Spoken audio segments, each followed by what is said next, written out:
Hi, I'm Dr. Ken Henry, and this is Conservative Commentary. We've all heard the talk about President Trump's enemy list. Well, that list was accidentally leaked to a few supporters before the mistake was discovered. I'm holding a copy of it, and I'll reveal its contents to you at the end of the video. Just this week, Representative Debbie Dingell of Michigan told Jake Tapper he might have to visit her in a Trump internment camp. Watch. And the Arab American community needs to be reminded and cannot forget. He wants to ban Muslims, he wants to deport Muslims, and he wants to start internment camps. And that's what we are busy talking to every voter. He's telling you what he's going to do. Believe him. Internment camps? Yes, he has talked internment camps. You know what, Jake? You may have to visit me in one. I get worried enough when he talks about what he's going to do to his political enemies. But Abraham Lincoln said, "At what point, then, is the approach of danger to be expected?" I answer, if it ever reaches, it must spring up amongst us. It cannot come from abroad. If destruction be our lot, we must ourselves be its author and finisher. In other words, Lincoln said that if we lose our freedoms, it will be the enemy from within that destroys them. Now, President Trump's oratorical skills certainly don't match those of President Lincoln, but his point is exactly the same. However, when President Trump talks about the enemy from within, he's somehow evil. How are you going to guard against the bureaucrats undermining you? Well, they're going to undermine. Well, I always say, so we have two enemies. We have the outside enemy, and then we have the enemy from within. And the enemy from within, in my opinion, is more dangerous than China, Russia, and all these countries, because if you have a smart president, he can handle them pretty easily. I got along great with all. I handled them. But the thing that's tougher to handle are these lunatics that we have inside, like Adam Shifty Schiff. Think of this guy's going to be a senator. He's running against a guy that doesn't understand politics at all, Garvey. But he was a good baseball player. But he doesn't understand politics at all. Adam Shifty Schiff, who's a total sleazebag, is going to become a senator. But I call him the enemy from within. When you look at the danger he put our country in, potentially with Russia, with a phony made-up deal that he made up with Hillary and some bad people, that started off as an excuse for why she lost an election that a lot of people thought she should have won, because the polls indicated she might win, and then she got beaten everywhere, virtually. When you look at that, and then they said, it was Russia. They used it as an excuse. And then the fake news picked it up. And while you're on this, let's talk about the single greatest scandal, in my opinion, in broadcast history. 60 Minutes and CBS interviewed Kamala, and she's incompetent. She gave them the dumbest answer anyone's ever heard.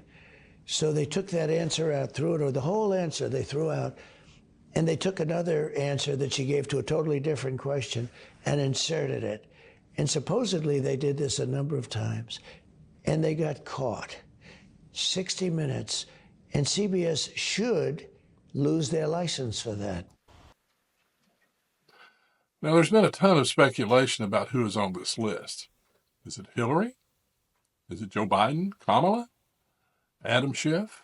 CBS News? Now, here's what President Trump actually said in his interview with Maria Bartiromo of Fox News. What are you expecting? Joe Biden said he doesn't think it's going to be a peaceful election day. Well, he doesn't have any idea what's happening in all fairness. He spends most of his day sleeping. I think the bigger problem is the enemy from within, not even the people that have come in and destroying our country. By the way, totally destroying our country. The towns, the villages, they're being inundated. But I don't think they're the problem in terms of election day. I think the bigger problem are the people from within. We have some very bad people. We have some sick people, radical left lunatics. And I think they're and it should be very easily handled by, if necessary, by National Guard, or if really necessary, by the military. Somehow that comment was contorted by the legacy media into allegations that President Trump has a list and will use the military on those on the list. But he did not say that.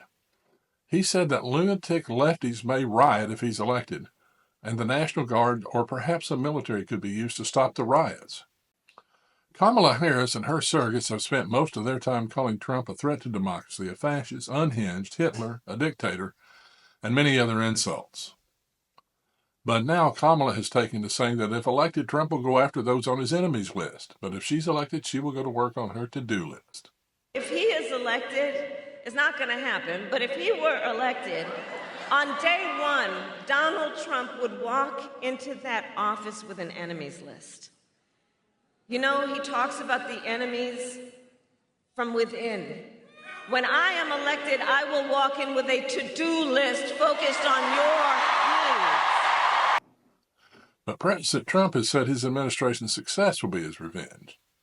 Mr. President, our country is so divided right now. I know you have suffered endless attacks, no doubt, but how can you assure independent and undecided voters that your focus as president will be on improving the state of our country and not settling those old scores? It's an interesting question, I must say. Question about score settling. A lot of women, a lot of women voters, they don't like the name calling. They don't like the score settling. They love your policies. And they just want Trump's policies, maybe not so much of the other stuff. So I think that's what the question, if you don't mind my asking, I think that's what she's getting at. But also you want to say, how do you get together? We're going to get together through success.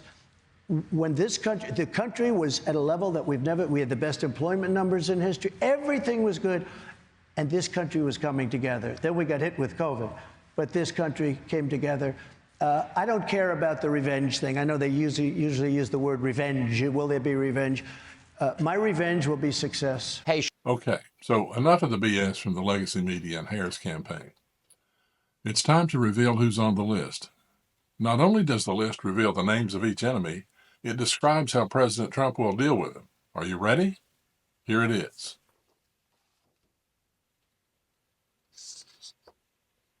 That's right. It's blank. There is no list. The list is just another outgrowth of Trump derangement syndrome. So what do you think about all this? Please share your thoughts in the comments.